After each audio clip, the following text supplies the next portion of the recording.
Hello and welcome to Awaz News. I am Kubra Ali and I'll be taking you through big news across Canada.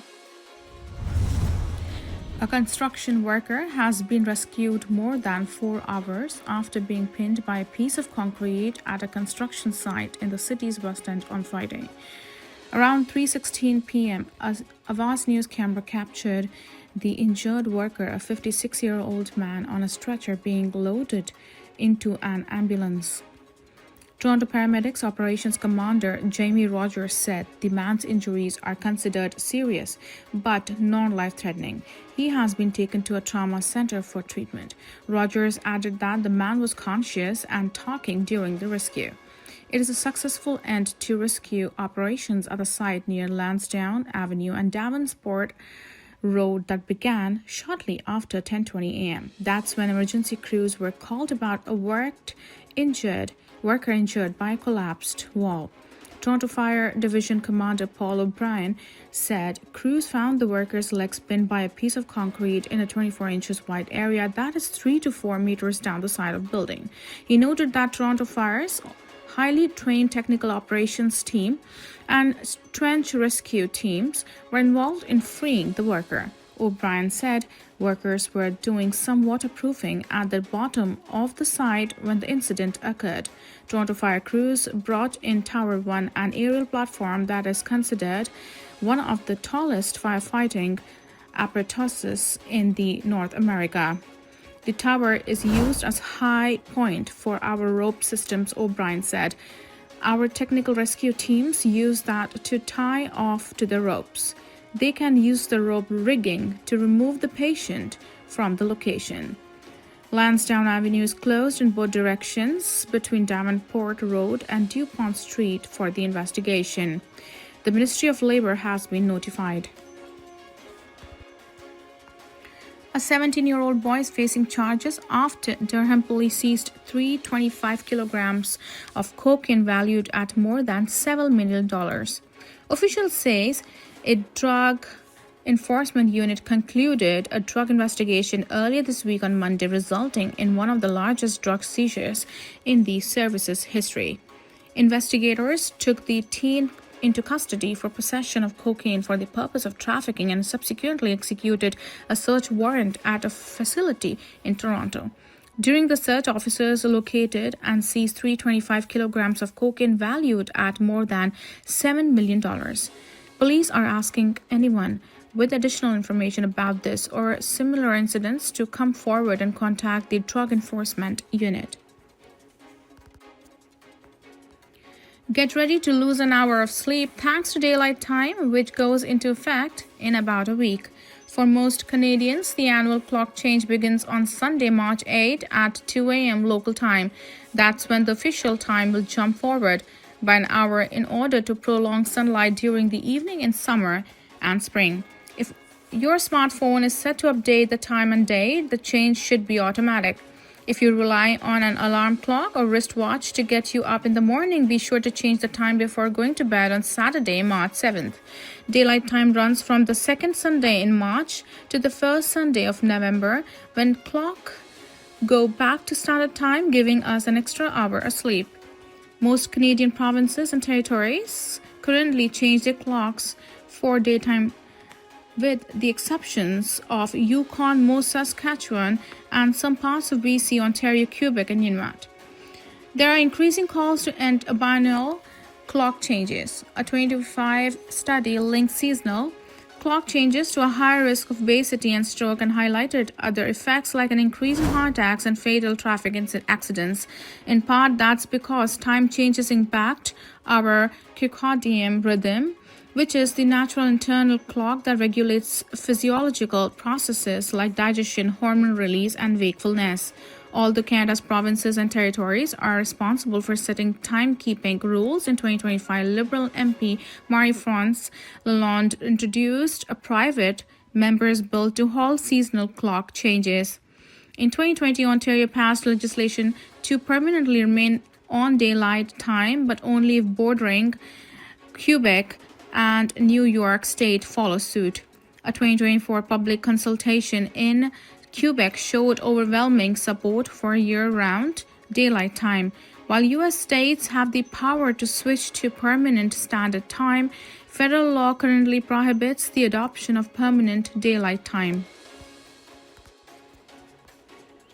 York Regional Police said 3 suspects have been charged in connection with a 2024 home invasion in the township of King that left one man with gunshot wounds.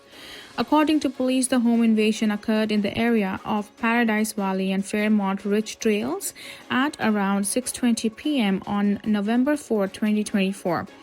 Police said 2 armed suspects broke into a home in the area, and the 39-year-old man who was not associated with the residents showed up to assist the homeowners. The man, police said, was shot after he was confronted by one of the suspects suffering non-life-threatening injuries.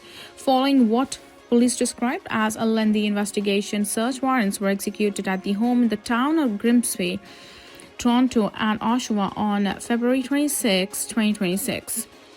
Police said 3 suspects were arrested as part of a joint operation by York Regional Police Emergency Response and Canine Units, as well as the Niagara Regional Police Emergency Task Unit. Clayton McFarlane, a 44-year-old Oshawa resident, and Donald Campbell, a 33-year-old Grimsby resident, have been charged with attempted murder and robbery with a firearm, among other charges. A third suspect, identified by police as Andrew Dove, 39, of Toronto, has been charged with failing to comply with a release order.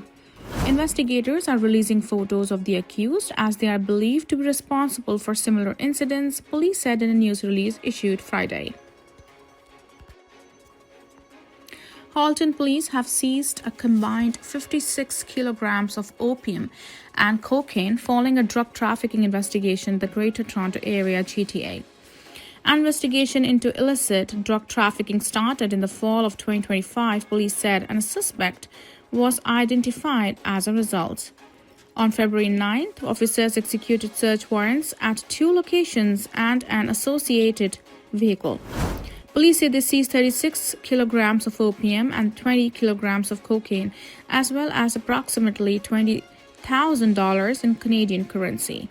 The wholesale value of seized drugs is an estimated $1.5 million, according to police.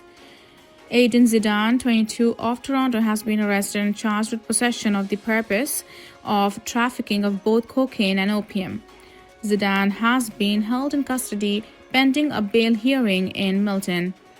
The results of the Project Forge demonstrate our commitment to making the community safer by targeting those who distribute toxic substances, especially opioids, into our neighborhoods, Detective Sergeant Ryan Eckert said in a media release. Major drug seizures like this not only prevent potential drug poisonings, they disrupt criminal networks and send a clear message that our investigators will hold those who profit from this harm accountable.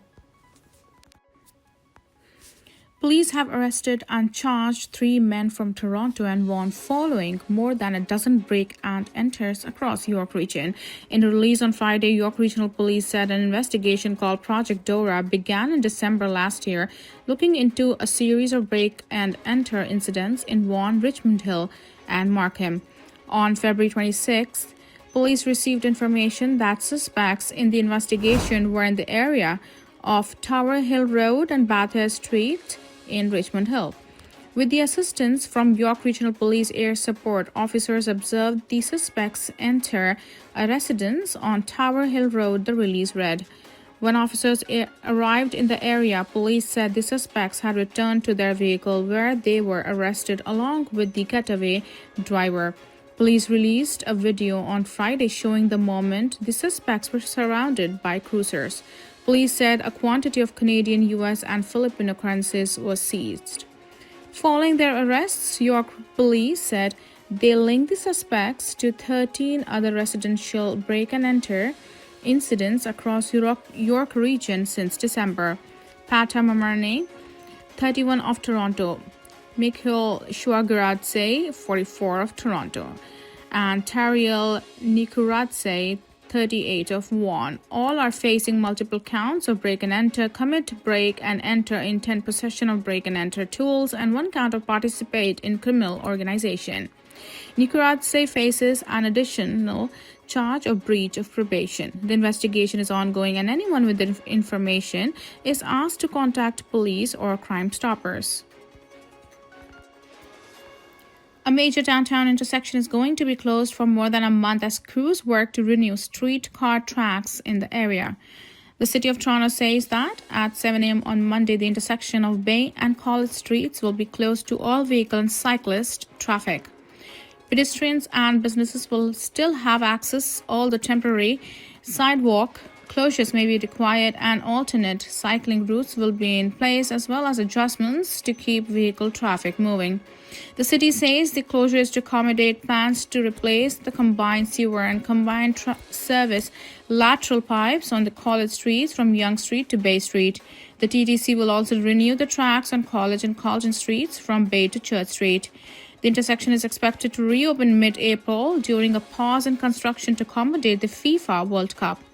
It will remain open until the end of July when work resumes, and the city says at a minimum, one lane of traffic will be maintained in each direction on College and Colton Streets until an expected December completion.